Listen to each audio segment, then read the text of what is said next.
Welcome to United Shades of Gray, Conversations of Race in America on WSGW. Now, here is your host, Kareem Bowen. Good evening, ladies and gentlemen. Welcome to another edition of United Shades of Gray, Conversations of Race in America. Today, we will be talking about mental health awareness. We understand that May is Mental Health Awareness Week, and so we want to have a conversation just to make sure that you all that are out there in our listening audience are taking care of yourself. You are doing some self-care and putting in the work to make sure that you are okay. We have in the studio with us today my main man, my sidekick, my guy, the man himself, Mark Bassett. He's in our social media stream. Mark, how are you doing today? I'm doing well. He is doing well. If you guys are trying to figure out, like, hey, is the energy off? It's because I am so over the cloudy skies and the cold weather, Mark. I need some sunshine in my life. You should come visit me out here, man. All the sun every day, right? Exactly. Well, at least by noon usually anyway. So, man, but if you're from the Midwest and you understand what I'm talking about, gray skies are gonna clear up. Not so fast. So put on a happy face. But we're here and we're going to talk today a little bit about mental health. But before we do that, we have I just want to talk about the first 100 days of this administration. We thought that we were in for something interesting, and I think that many people may have gotten more than they bargained for. But Mark, just offer it before we get into the heart of the conversation. What are you thinking about the first 100 days of this current administration? It's gone. They've really pushed the envelope. I mean, obviously, I don't think it's, from my perspective, they have a different perspective. As everybody knows, I'm not a huge fan of Donald Trump. I'm a historic, what I'd call Republican, but I'm a never Trumper, I guess. Haven't been since 2016. I don't think it's gone well. And from my perspective, I'm guessing, no matter what he does, he thinks it's going well. Obviously, the stock market is down. I just pulled it up. The S&P 500 is down 3% year over year. It was way down after the trade things. There's been a lot of chaos, a lot of poorly run exercises. I think the thing that has surprised me and frankly scared me more than I expected, and I need to get off social media. I'm doing what I said I wouldn't do, is I do think they're really they're pushing the envelope and testing our Constitution and testing our legal system. I saw a little clip last night with Kellyanne Conway's ex-husband. I forget his name off the top of my head, the guy that runs the Leakin Project. Yeah. But basically, he said that they're doing all these executive orders, which clearly are illegal. Judges are pushing back and saying they're illegal. You can't do it, but they're ignoring that. And he was saying that the only recourse the judge has is then to hold you in contempt and have U.S. federal marshals arrest you. But the U.S. federal marshals, actually report to the president of the United States. And so, how is that going to work? And are you going to end up in and so anyway, I just think, frankly, it's been a disaster, personally. A lot of disruption, a lot of chaos. And if I believe that this person and the administration was thoughtful, well organized, and this was all well orchestrated, I may be less worried. But if anything, they've shown they're not thoughtful, well organized, or professional. So maybe I'm rambling. I'll stop there. No, I appreciate your insight, Mark, and your particular perspective on where we are. I am blown away. We have seen some things in this first 100 days of this administration that we've never seen before in our lives.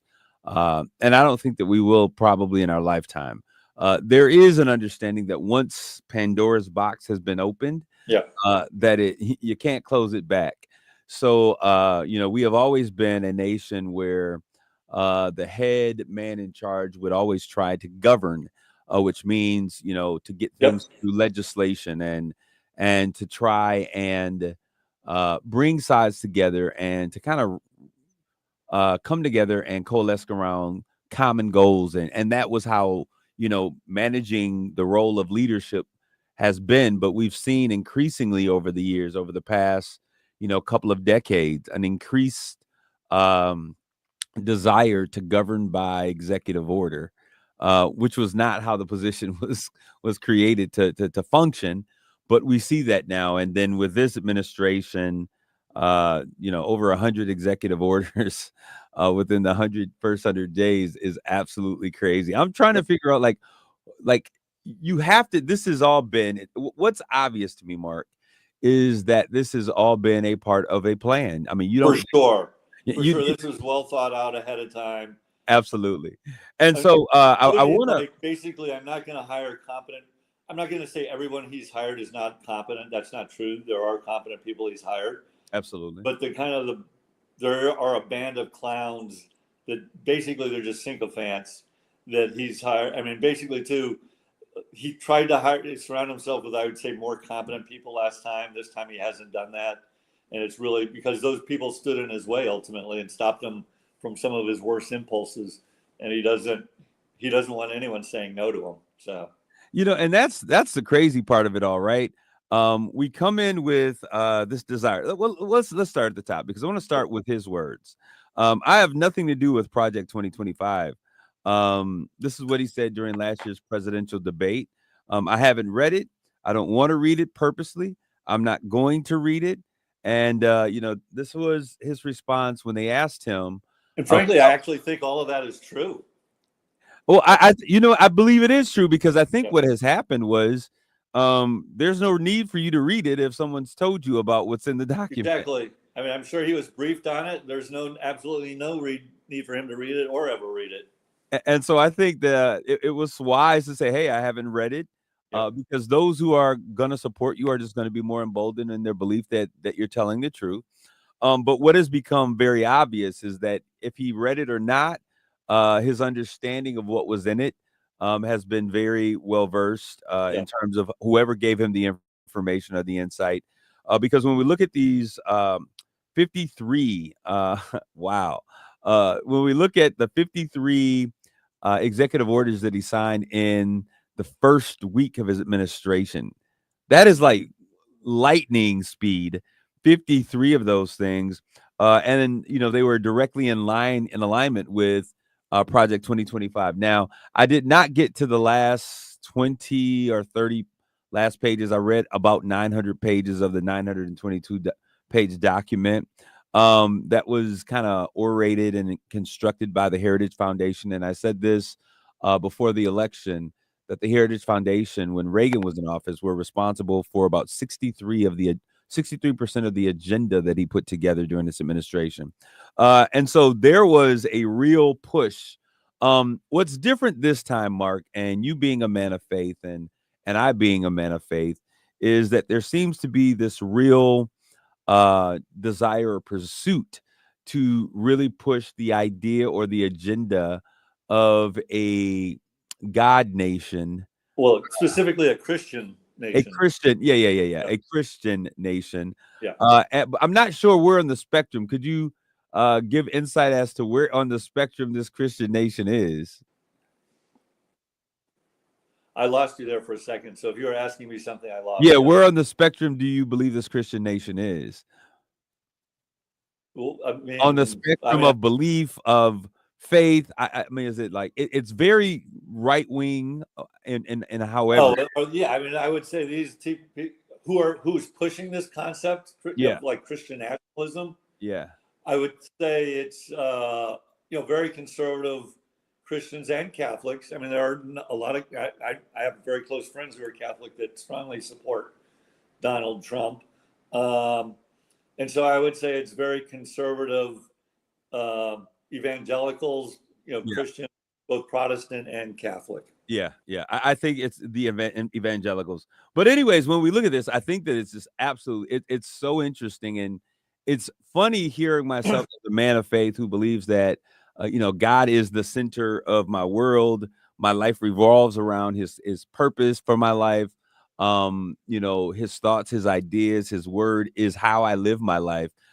being at odds to such a degree with the things that are going on. It's very interesting.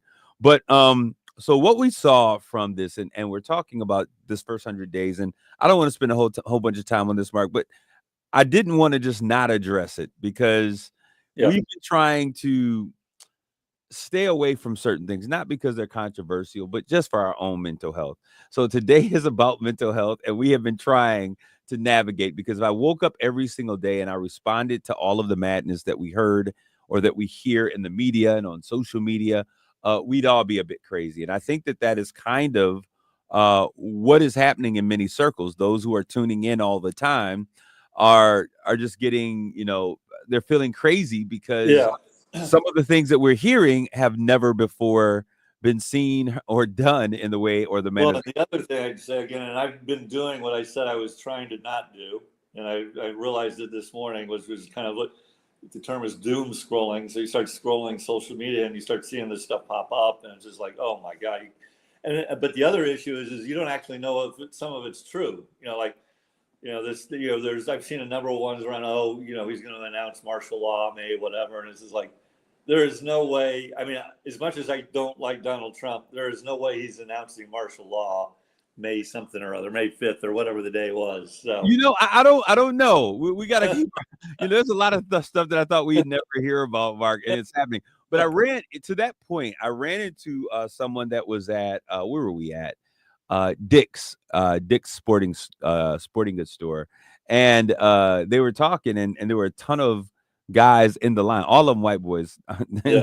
and they're getting rifles and shotgun bucks and all, just like everything, right? I'm sitting here like going, this is like, yo, what's going on? They're like, man, we're making sure we get our ammunition Well, from dude, when these people are talking about lack of supply, shelves. Oh, we're going to run out. I mean, I've seen things like that. We're going to run out of food.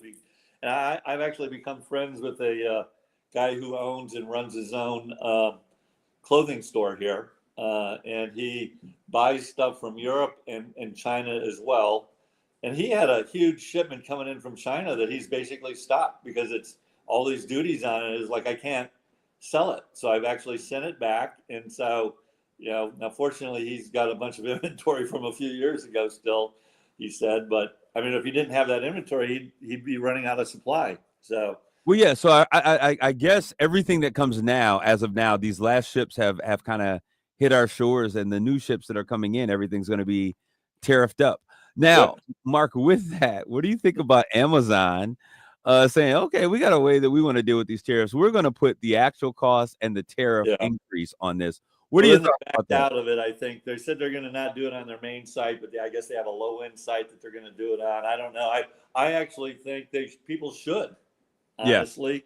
I mean, because this whole concept that China's going to pay the tariff or whatever nation's going to pay the tariff is just such BS. It's ridiculous. I mean, a tariff is a tax on the guy who buys it. They're going to pass that on. Absolutely. And the concept that all of a sudden people are going to start making stuff here is preposterous, because it takes years, capital in, and a lot of capital to do it. And what goes around comes around. You're not going to be in power. This brand of Republican Party is not going to be in power forever, and it can be flipped in a switch. And so it's just not going to happen. And on top of that, people struggle to find workers to run manufacturing assets. If we start reshoring, I mean, it would take a long, long time to reestablish a manufacturing supply chain in the U.S. for these sorts of things. So again, it's just back to like, I don't view this as thoughtful, well thought out in a certain sense.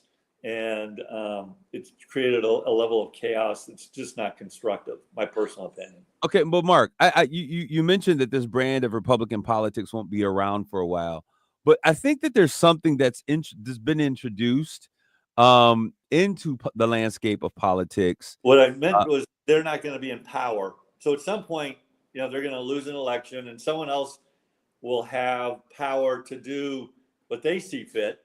And it's back to your Pandora's box. It's a slippery slope. So the precedent you just set of how to govern can be immediately flipped and used against you. And that's always the danger of these kind of, what I call them, the slippery slope. You've opened a door or start taking a step down a slope, and it can immediately be turned 4 years from now or 3 and whatever years from now and flipped back on you. And you Extremist have no politics. ability to kind of govern or do anything. You're just, and it's, to me, that's the scary part. No one's governing anymore. They're ruling by executive order, which is not governing or finding a At all. solution everyone can live with. Absolutely. All right. Well, we're Yeah. gonna look at this. I just want to throw a couple of things out there because I do want to give these stats. So according to this, the first 100 days, according to his own words, that he knows nothing about Project. Well, he didn't say he didn't know anything. He said he hadn't read it, and he did Yeah. not do so intentionally. But 53 executive orders within that first week, which are 2/3 of those orders were directly in alignment with this mandate for leadership from Project 2025. Mark, I want to throw this out there. I want you to think about this because once I get done with these numbers, I want to come back to you and talk about this mandate for increased executive order, executive office powers. So think about that for just a second. We also see, as we were talking, the expansion of presidential powers by the appointment of he, meaning number 47, and his loyalists.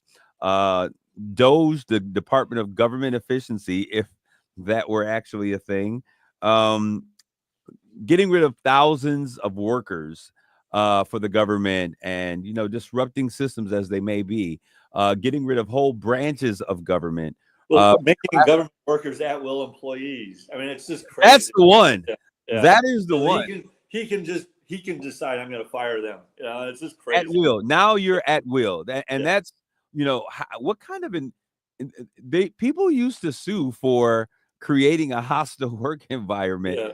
Now you have taken away people's protections and attacked these unions and these organizations, and so now they have no recourse when they are terminated. They can simply are working at your leisure. Mass deportations, we've seen that. And Mark, this is what you're talking about in regards to Kilmer, Abrego, Garcia, where the Supreme Courts have said, hey, you need to do X, Y, Z.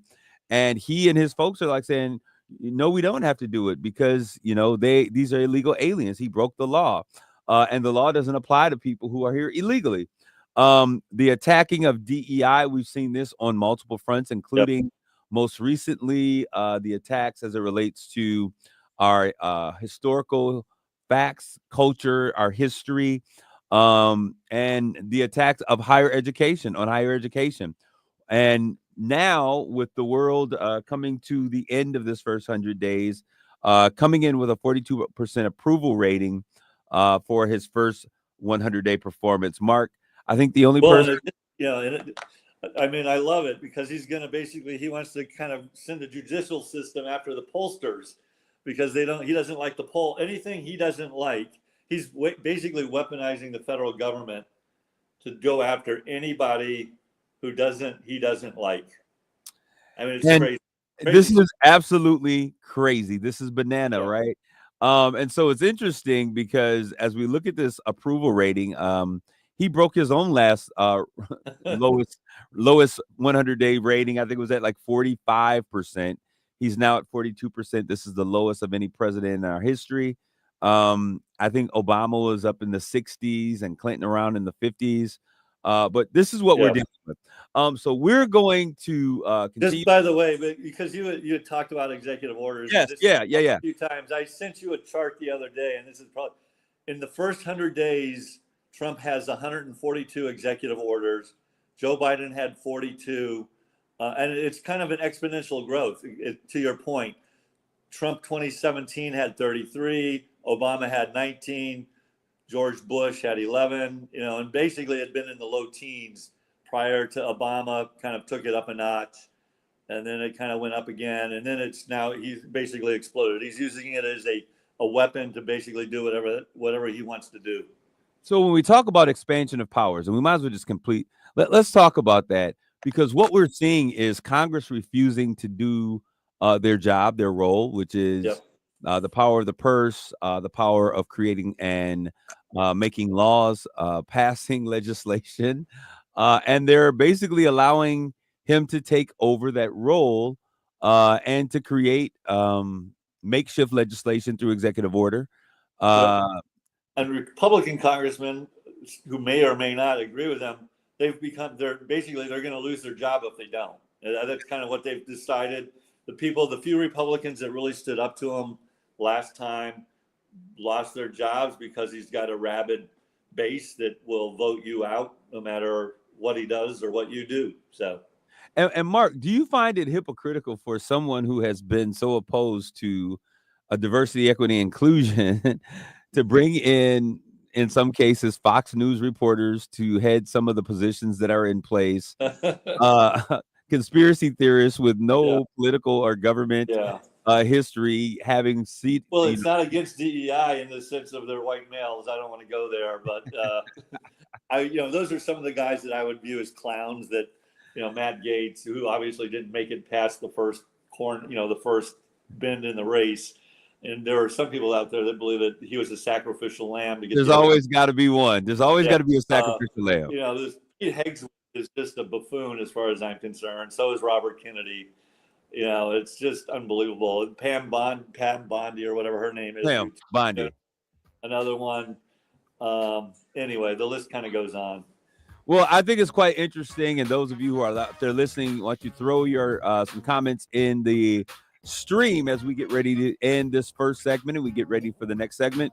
What are your thoughts about him hiring these folks when the DEI has been touted as getting or applying and putting in position folks who have the least amount of credibility or the least amount of credentials or the least educated for a position? And now we are seeing individuals who have absolutely no credentials for the jobs that they're filling in this administration and on this cabinet.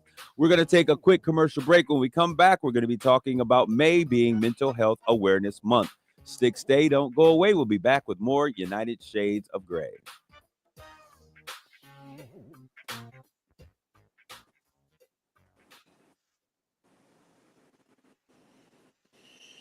And if the Democrats think AOC and Bernie Sanders are going to get them a win, they're sadly mistaken.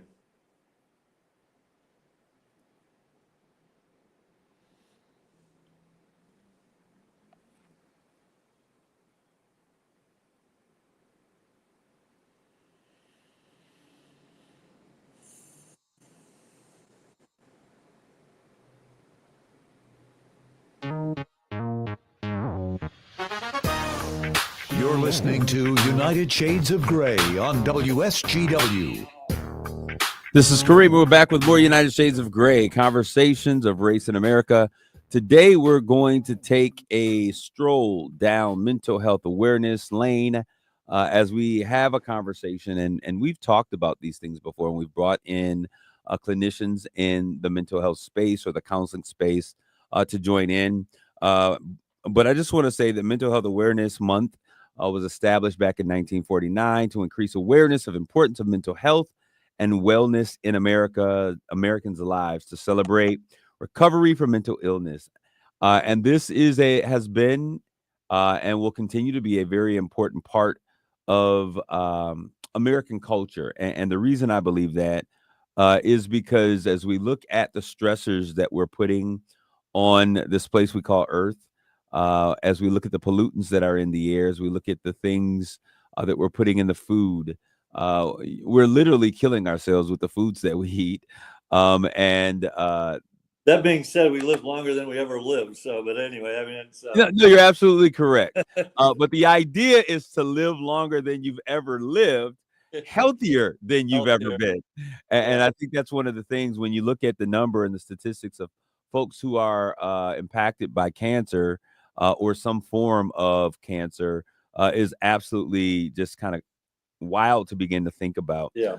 But I mean, one of the questions I've had, and this isn't the topic for today, I know, but go ahead. Is our ability to diagnose so much better, and people are looking for things now that it's higher today because you just couldn't test it, or people just died and okay, they died.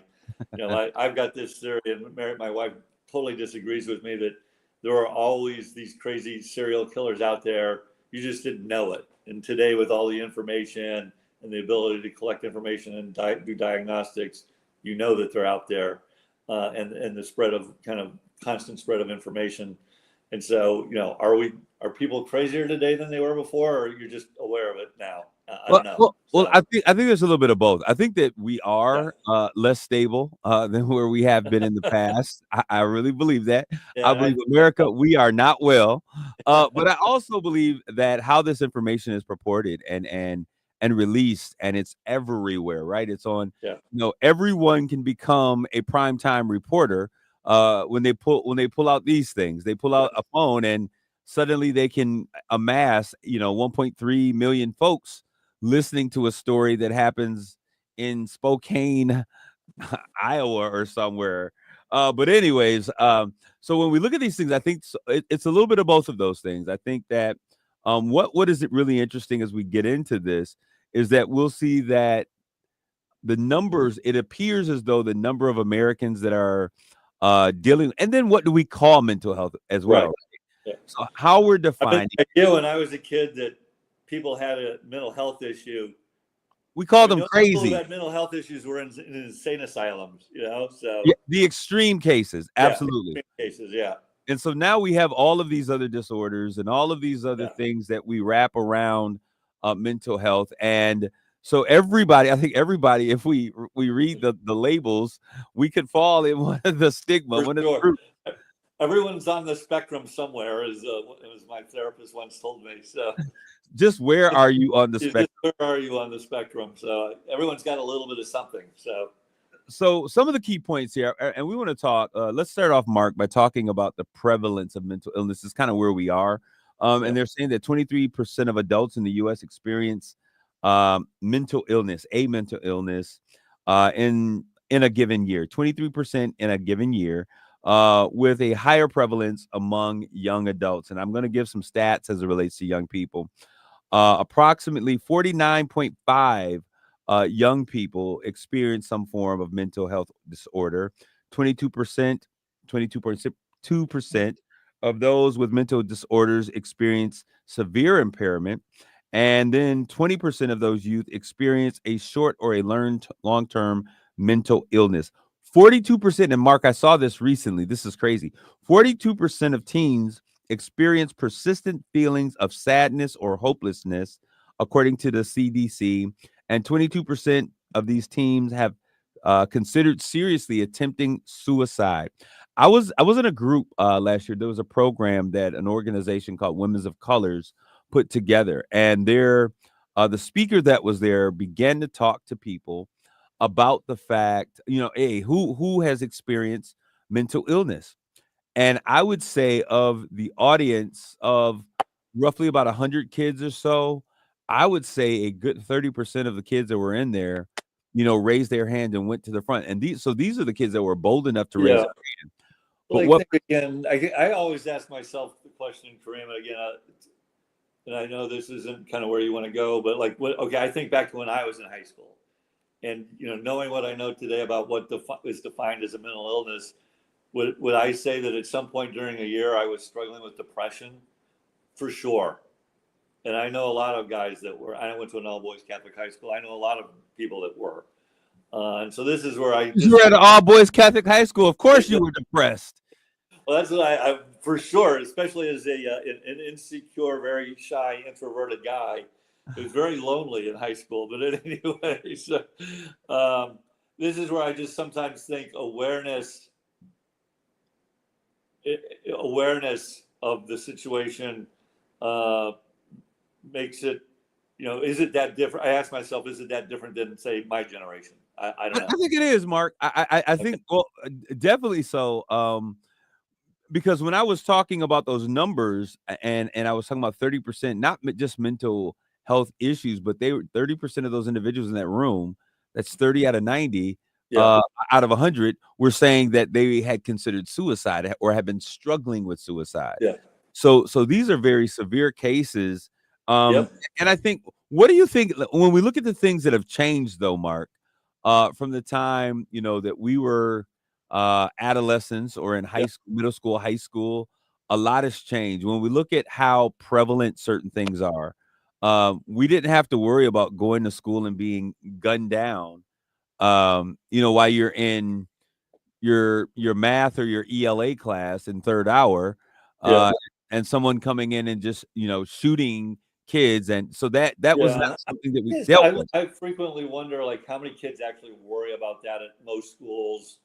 So if you're in some suburban high school or grade school, do kids actually worry about that? My guess is they don't, Well, because maybe. it's those things happen somewhere else. I think there are bigger stressors or more. I think the world has become a very cynical place. People are very cynical about our institutions, where I don't think they typically used to be. I think there isn't. I think the news. There's no longer a sense of news, so it's really just propaganda, and it's very much an us versus them mentality in this world.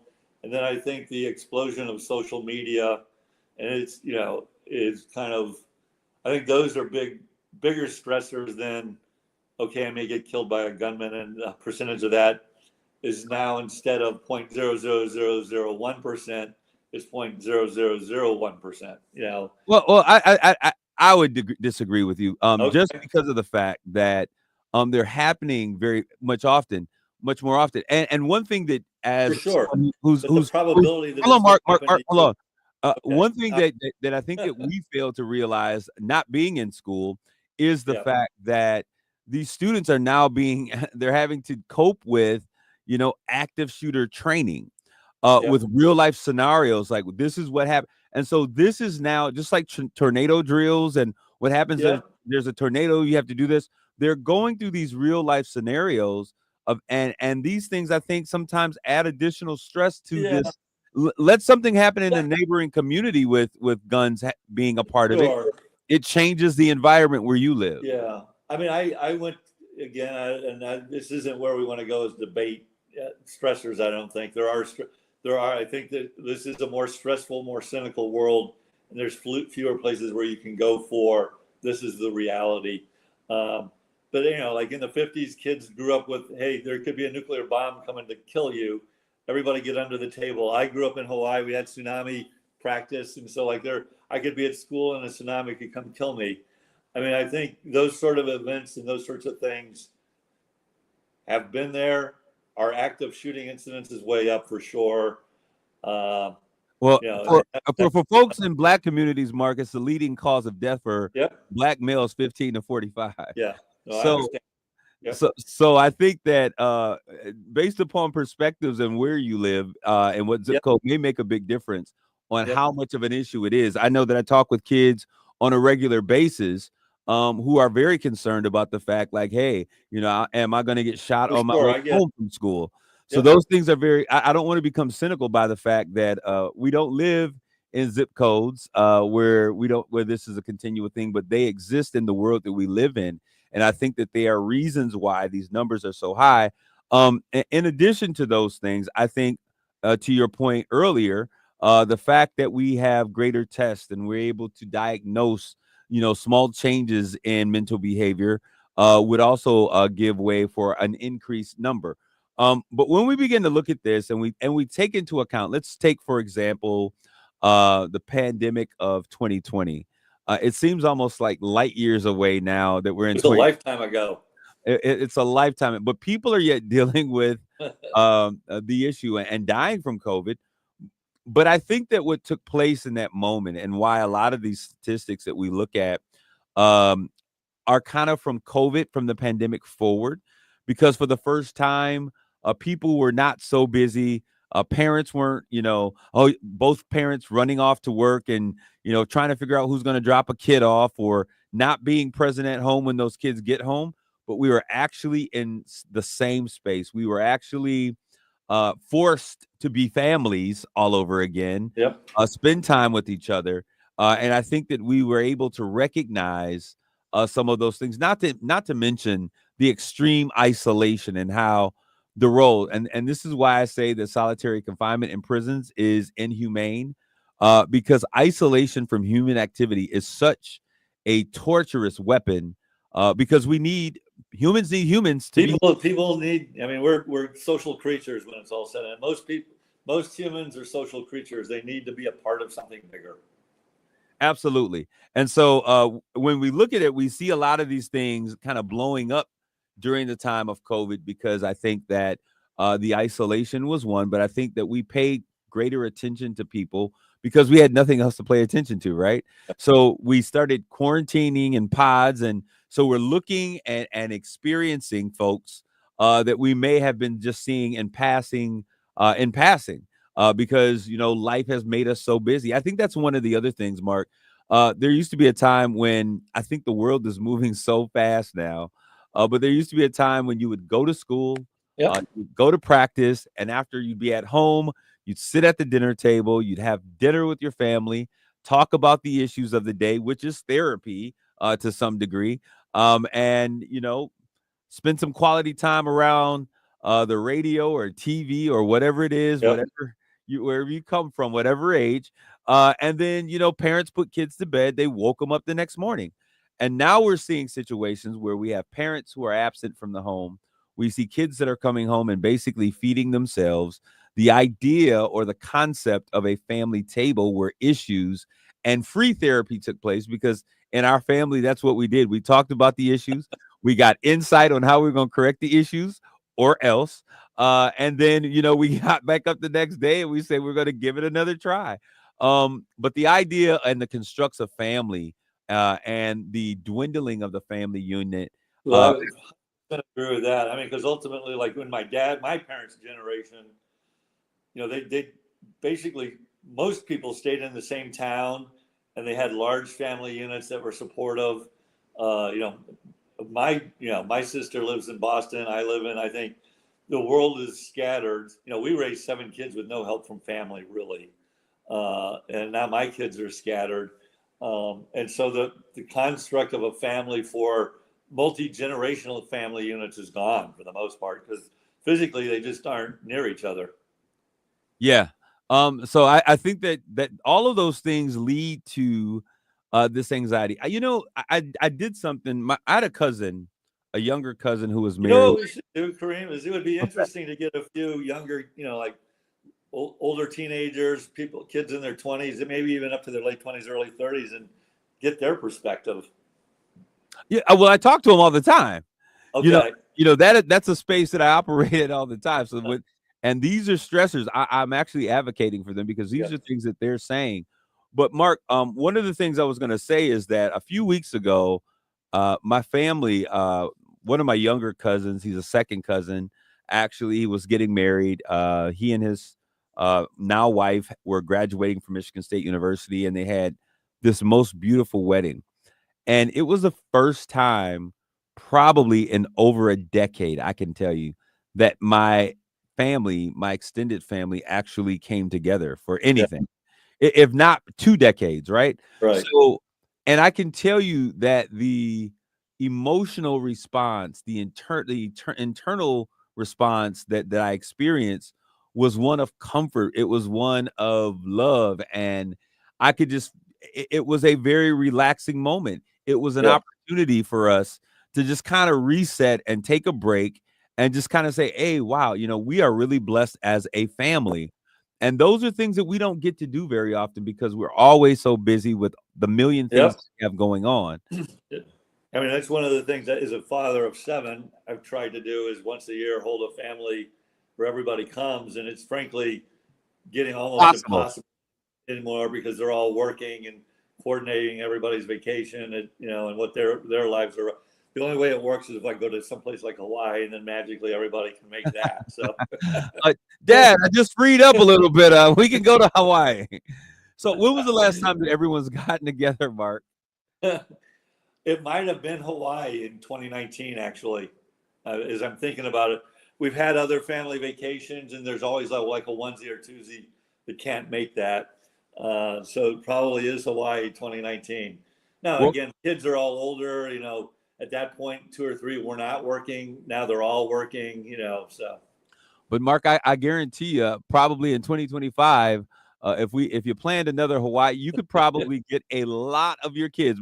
You Yeah. might be batting 1,000 on being able to Hawaii, go for that too. family The other trip. one I got everybody was in Capri, Italy, an island off the coast of Naples. That one, everybody made that one too. So, Well, hey, all they're saying is, Dad, you need to understand our love language.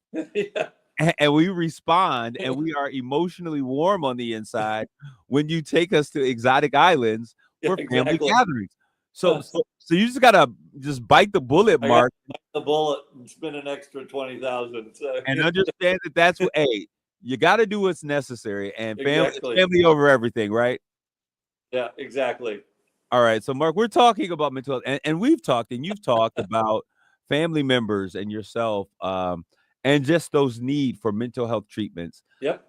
Um, and we've talked about how the stigma of mental health treatment or counseling, even, um, is such a big barrier for folks to be able to go out and seek the treatment that they need.